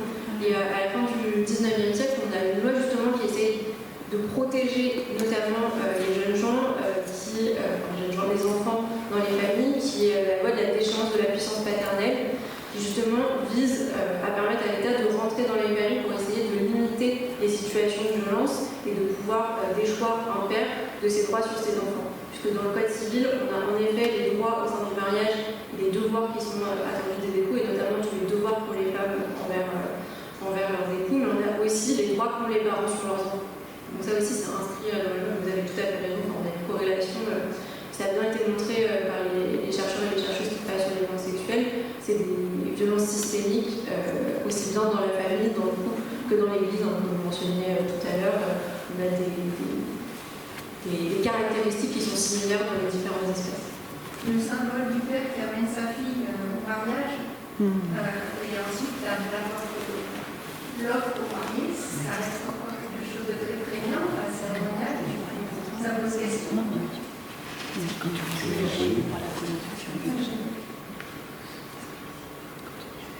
Je voulais savoir, est-ce que le statut social représente un point important dans les exemples que vous nous avez donnés, c'est d'acheter surtout au ouvrier, peut-être déjà un monde un petit peu élevé, et si on pense par exemple aux campagnes, est-ce qu'on sait si elle est à plus de, je sais pas comment dire, de secret dans les campagnes, on aura d'abord les outils de la justice, on n'est pas au cours. Donc, est-ce qu'on sait y faire une différence? Oui, alors c'est vrai que je n'ai pas précisé sur quel type de population, quand je vous ai parlé des couples et de leurs enfants, mais je ne voulais pas parler de classe sociale.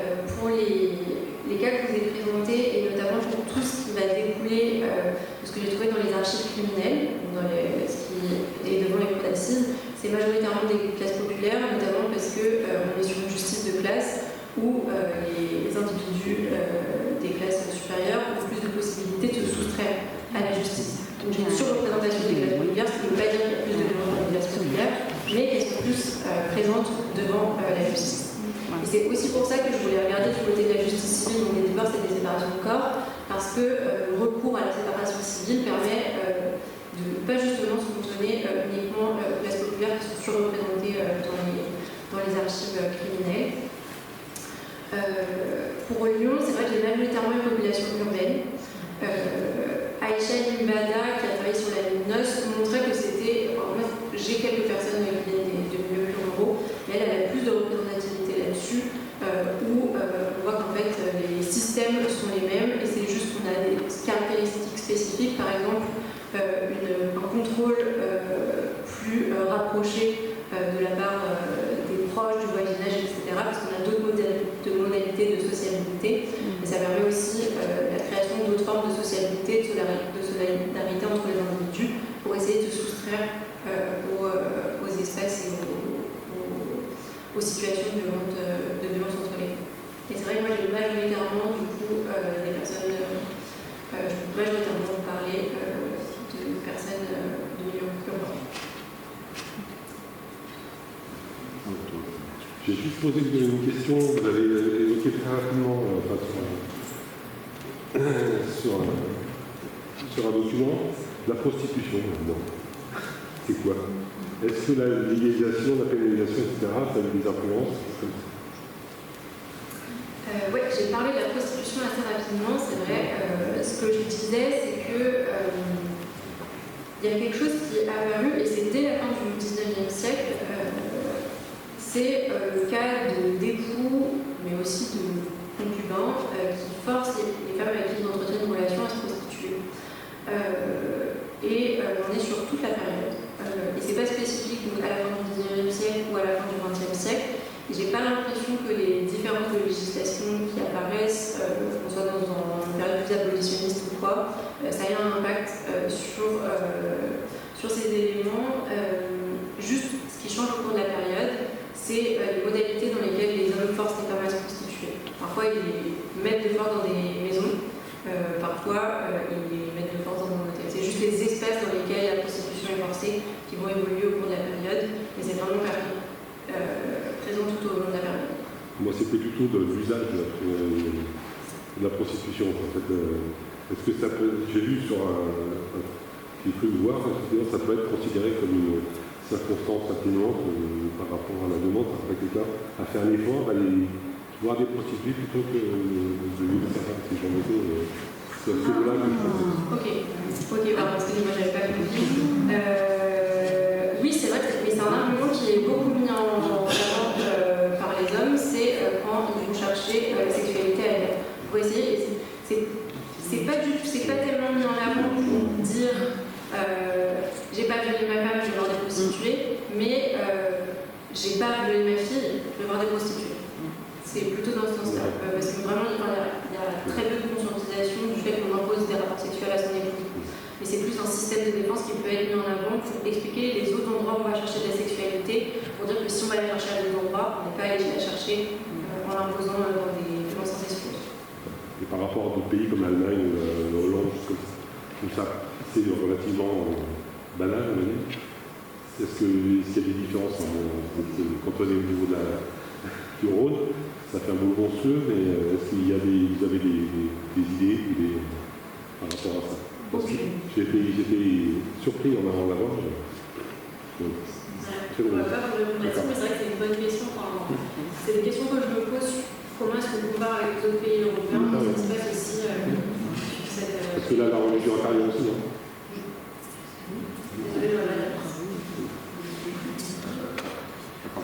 Je pense que la question que tout le monde se pose est maintenant. C'est-à-dire que lorsque vous écoutez des informations, vous dites bon ça, vous écoutez tout ça, ça n'a pas bougé, ça a évolué.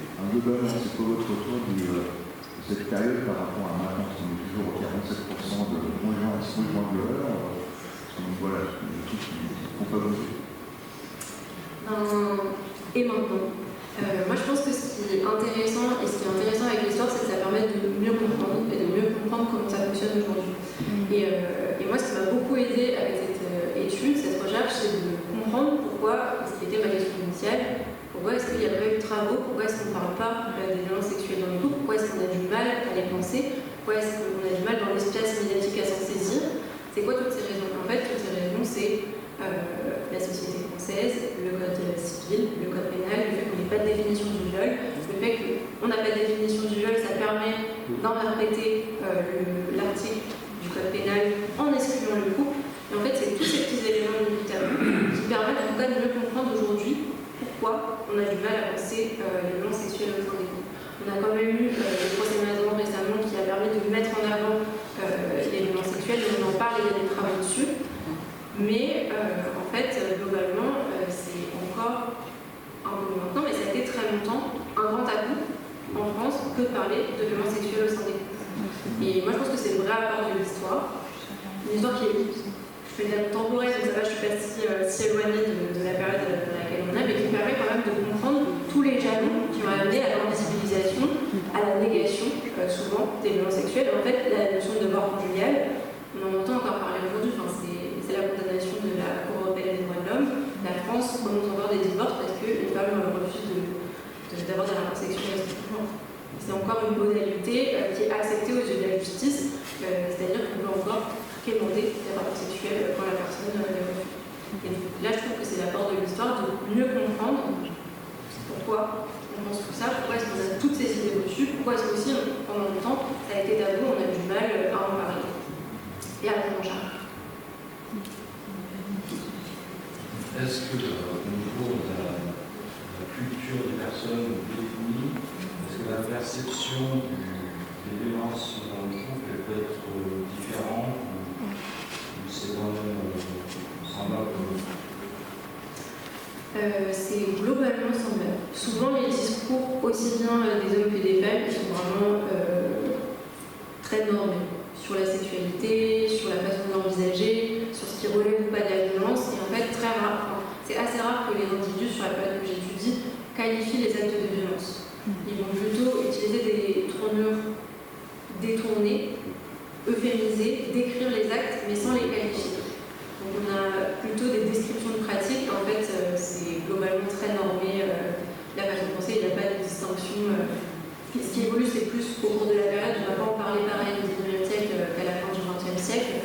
Mais globalement, peu importe ce que j'ai rencontré, peu importe la classe sociale, peu importe l'origine, etc. C'est structurel et c'est global. Et les études, notamment aux États-Unis, ont montré que c'était globalement la même façon et la même histoire sur le pays. Donc, c'est vraiment la question du système qui fait qu'on les pense, qu'on les dit, etc.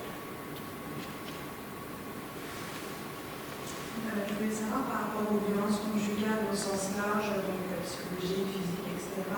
Est-ce qu'il y a une corrélation entre les violences sexuelles dans le couple et les violences physiques, les violences conjugales au sens large? Et à quel moment est-ce que la question de violence conjugale elle est arrivée dans la loi contre les violences sexuelles? C'est souvent corrélé.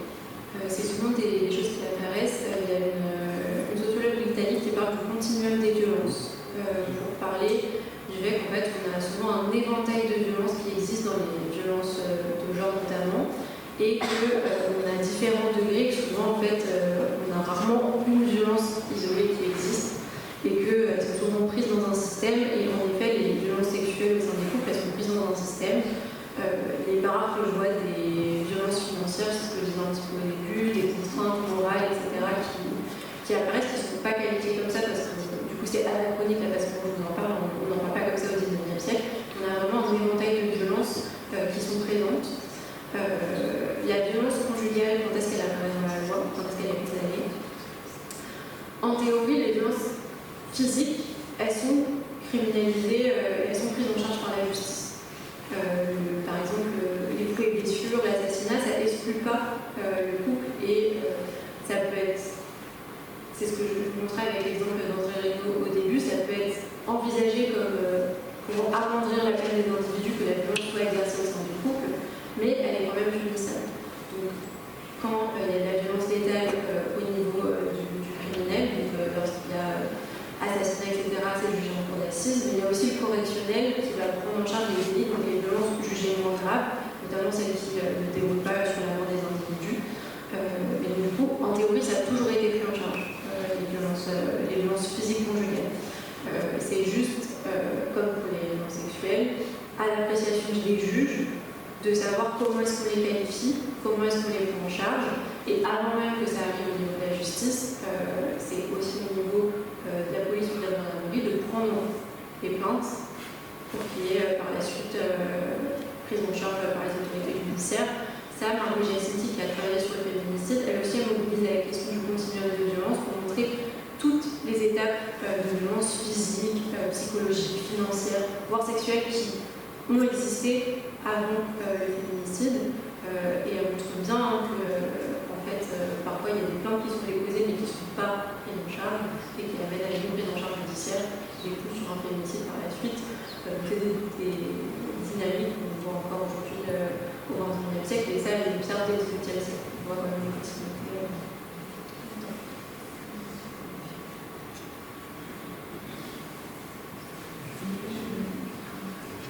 Le film Anatomie d'une chute est très intéressant parce qu'il est un parfait reflet de ce qu'on observe dans les affaires de violence intrafamiliale actuellement. La mauvaise qualité de l'enquête, les partis pris, et même en écoutant les gens à la sortie du film, on entend ça aussi.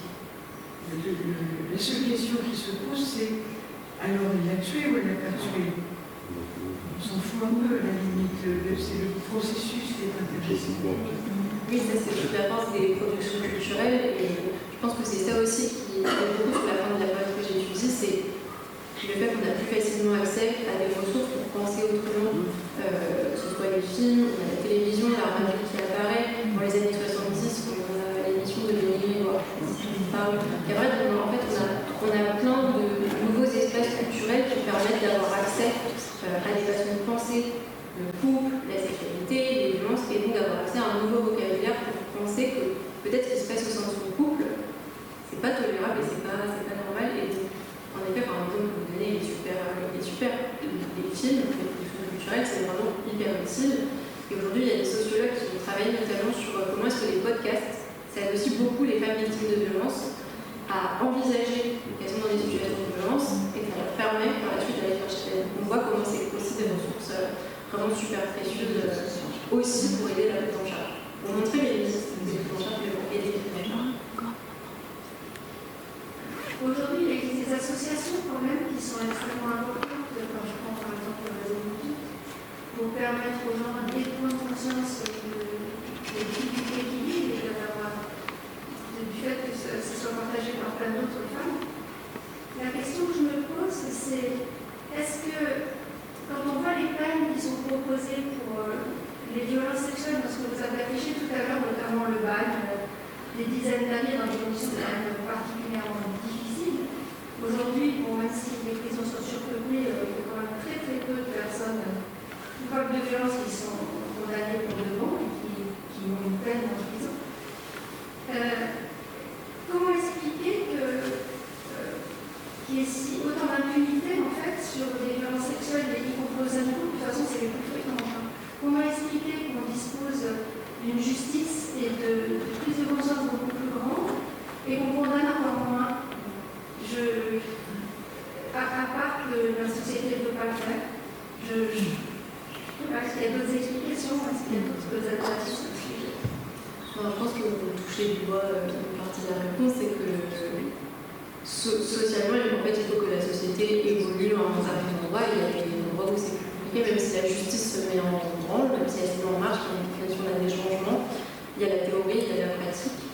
La sociologue Océane Perona, elle a pas mal travaillé sur la façon dont la police prend en charge les crimes de l'humanité, et notamment les viols conjugaux, et comment est-ce qu'en fait c'est une fonction qui est hyper dévaluée dans le milieu policier que de devoir s'occuper de ce type d'enquête parce qu'on considère que c'est pas des violences. Et pour moi, quand même, que c'est quelque chose qui perdure, pas à tous les endroits, mais on voit qu'on a quand même des difficultés encore à envisager, même si on a des enquêtes nationales qui sont faites, même s'il y a un gros travail associatif de sensibilisation qui est fait, même si on a une production culturelle qui est différente, on voit qu'on a encore des difficultés à certains endroits, aussi bien du côté de la justice que du côté de la médecine. Enfin, il y a vraiment plein d'endroits où on a encore des difficultés de prise en charge, peut-être parce qu'il y a encore besoin de plus de sensibilisation, mais c'est encore du travail à faire.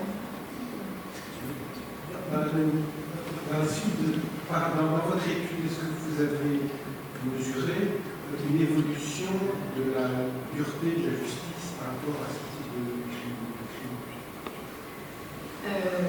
Et bien, sur toute la période que j'ai utilisée, c'est pas du tout pris en charge. Donc il n'y a pas du tout de. Je peux pas vous dire si les violences sexuelles conjugales sont plus sévèrement punies parce qu'en fait elles ne sont pas punies du tout. C'est toute la complexité de travailler sur cette période. C'est qu'on voit que les personnes en parlent plus, mais c'est pas parce qu'elles en parlent. En fait, on a vraiment beaucoup de discours qui sont produits par les autorités judiciaires, mais c'est pas pour autant que les enquêtes vont être ouvertes parce qu'on est encore à une période où les violences sexuelles dans les couples ne sont pas criminalisées ou pas prises en charge. Je ne peux pas vous dire qu'elles ne sont pas plus durement condamnées parce qu'elles ne sont tout simplement pas condamnées avant les années 80-90. Est-ce que ça influençait quand même le jugement quand il y avait des agressions dans le couple? Est-ce que s'il y avait un peu, je ne sais pas, un inceste, je pense qu'il y a une condamnation par rapport à un inceste des enfants, est-ce que si le mari avait déjà eu des violences avec sa femme, est-ce que ça influençait dans le verdict la peine qui était prononcée? Ça, c'est difficile à saisir parce qu'en fait, on n'a pas accès au débat pendant l'audience. On a seulement accès à la documentation qui est produite autour parce que toute l'oralité des violences n'est pas présente. Un indicateur, ça peut être dans l'acte d'accusation, donc c'est le document qui va résumer les faits, si c'est mentionné ou pas que l'époux a aussi été violent sexuellement avec sa femme. C'est pas souvent le cas. C'est pas souvent mentionné dans l'acte d'accusation qui fait 3-4 pages. S'il y a des violences sexuelles, ça se trouve plutôt dans les dépositions d'épouse, mais ça peut être un indice quand c'est présent dans l'accusation, qu'on considère que c'est un élément assez important à mettre en avant dans l'accusation pour aider à la condamnation. Mais c'est pas du tout systématiquement présent dans l'acte d'accusation. Donc ça peut être un indice, mais c'est au cas par cas.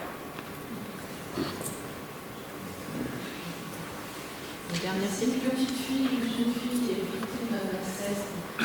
On ne peut pas le dire parce que son futur est foutu. Elle ne pourra jamais se marier. Elle sera mise au banc de la société. Donc il vaut mieux le garder, le cacher. Absolument. C'est vraiment quelque chose qui apparaît, quand ça apparaît au yeux de la justice, et en fait, les quelques cas que j'arrive à saisir, c'est pas du tout la majorité des cas, parce qu'en fait, la plupart des incestes sont pas du tout présents devant la justice, et c'est encore le cas aujourd'hui, mais c'est quelque chose qui apparaît, cette question de l'honneur, donc je parlais de l'honneur des familles qui est présent dans la jurisprudence. En fait, c'est aussi quelque chose qui est mentionné aussi bien par les jeunes filles agressées, qui disent qu'elles veulent, souvent elles disent qu'elles veulent retirer leur plainte parce qu'elles veulent plus en entendre parler. C'est aussi le cas des parents ou des mères qui disent qu'en fait, elles veulent pas que ça s'ébruite, parce qu'en effet, c'est la réputation après qui est en jeu. Absolument. Beaucoup de plaintes sont retirées du fait de violence des procédures. Oui. Pas la pression sociale, non, le fait d'être réentendu et réentendu encore, et qui s'est soumis à des interrogatoires. C'est ce que les psychologues appellent. On voit encore des examens gynéco, des examens de virginité qui normalement ne sont plus permis, sont encore aujourd'hui pratiqués. Non.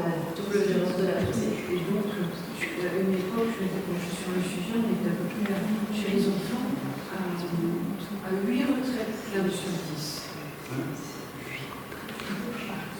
alimente la croyance dans le fait que les enfants mentent. Et qui se Bien.